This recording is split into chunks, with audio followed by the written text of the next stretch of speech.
Here's a question for you. Where did all the gentlemen go? You ready to run a gun? It's time for blast off. Let's go.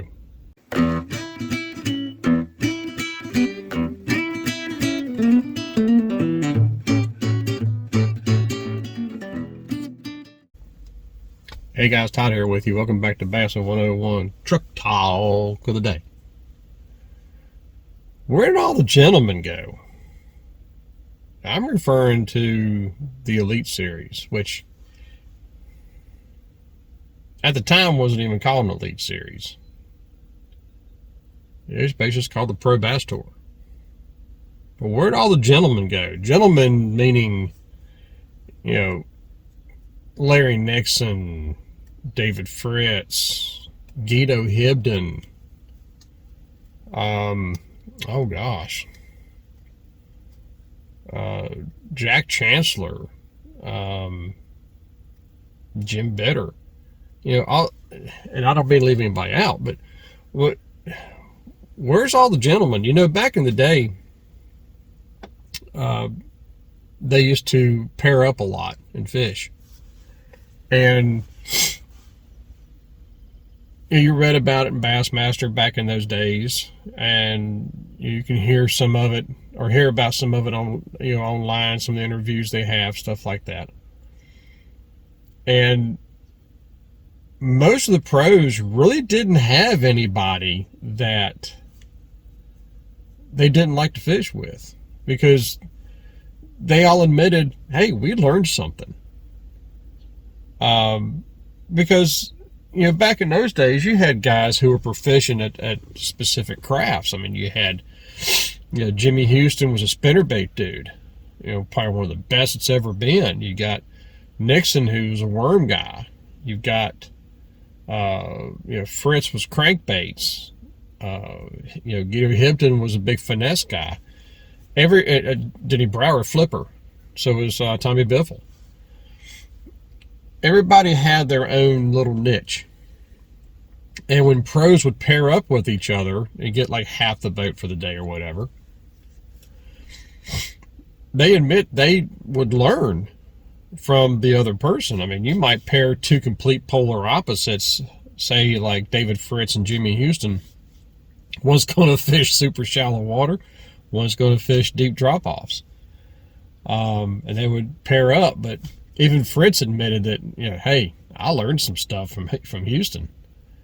So that boy right there could shoot a spinnerbait all the way to the bank through about 3 or 4 trees and never touch any of them, and I'd get up right in the middle of them and throw and get caught in the trees.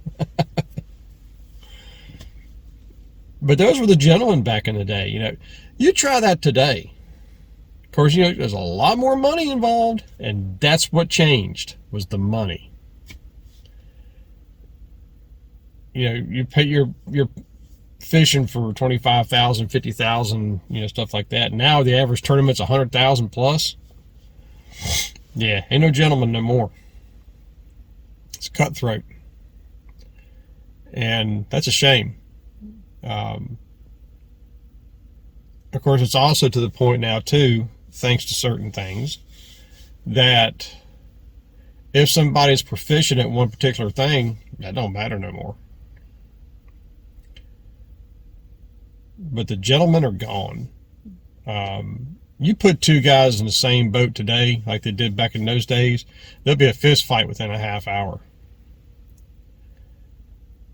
Because that just ain't going to happen. Unless they're a couple of buddies. But those days are gone. Those days are long gone. And a lot of the pros will even say that, especially the ones that have retired, will even say that there is no way that they could pair up like that today. It's not possible. There's too much money involved, too much cutthroat. There was even a time that remember David Fritz was talking about. He was fishing, I think it was the Potomac. But he was fishing a tournament where he had a chance to win it, and he drew Guido Hibden. And he said Guido just stayed in the back of the boat and just fished. He said he didn't cross his line. He didn't do nothing. He said Guido did everything he could to help David win that thing. That's a gentleman. That won't happen today.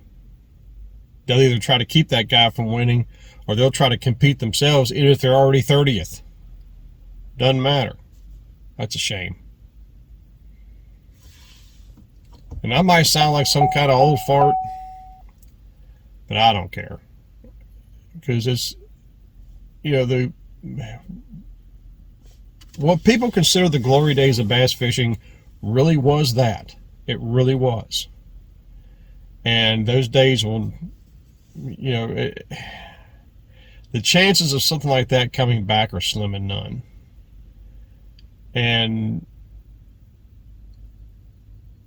that's just a real shame. I mean, with all the loopholes involved now, you just don't climb through the ranks the way you used to. And it's so scattered now as far as how you get to the elites, how you get to different venues and stuff like that. It's so scattered now, even I can't follow it. I really can't. I mean, if somebody says, well, how do you get to the pro state? I don't know, but I do know there's a lot of loopholes involved. Bunch of them back in the late 90s, early 2000s, after Ray Scott pretty much got out of it by then. And all of a sudden, boop, here comes loopholes. I saw that myself. I even had a pro tell me he even got where he was through the loopholes. I won't mention his name, but he doesn't live very far from where I'm at.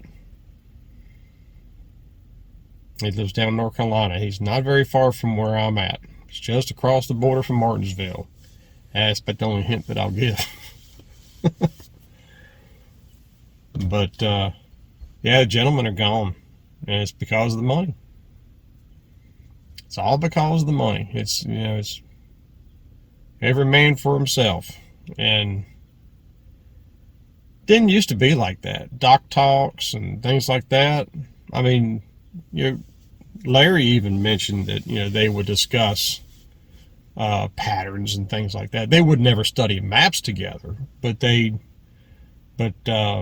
says, that never happened. But as far as just casual talking, well, I found him here, I found him there, and stuff like that. They wouldn't really give away places because nobody wanted to be on somebody's toes. And that's something else right there too.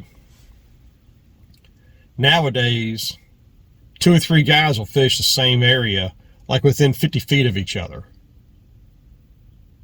And that's BS. Back in the day, when people actually had morals, people like Clun, Nixon, things like that, they wouldn't come within a mile if they knew where you were. Because that's just not how they did things. They did not get on top of you. And even if somebody was in a particular area that somebody else was, but they always kept their distances, once that first person moved off that spot and they knew that they were constantly just going on away from that spot, then they would move in and fish it. But you never saw people on top of each other. It didn't happen. And that's a shame it's not like that today. But the gentlemen are gone. That's a shame. But what do you guys think about that? I mean, I know it's the money. I know it is. You know it's the money. But gentlemen just aren't there. They ain't the same kind of people. And that's a rotten shame. Let's just hope that the ones that are in there now can preserve it enough to where it still has some kind of chivalry. I don't know. That's just my take on it. That's my 2 cents of my infinite wisdom, which means buckus. So anyway, till next time, guys, remember, new techniques are trendy, but bass never change. May the Father bless you and keep in Yeshua's name, and as always, fish on.